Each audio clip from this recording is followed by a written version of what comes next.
Masih dari Kabupaten Maluku Tengah, Tribuners, ruas Jalan Kopra Kota Masohi jadi parkiran. Kata pengendara sudah tahu ada larangan, mau parkir saja.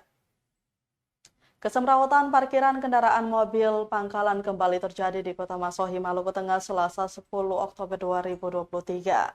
Pantauan Tribunambon.com di lokasi tampak puluhan kendaraan terparkir di ruas Jalan Kopra, mulai dari depan kantor Perhubungan Darat atau UPTD, Kecamatan Masohi, Terminal Binaya, hingga depan pintu masuk terminal tersebut.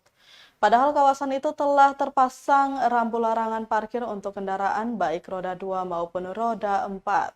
Akibatnya jalanan di kawasan itu jadi sempit dan cukup menghambat lalu lalang kendaraan.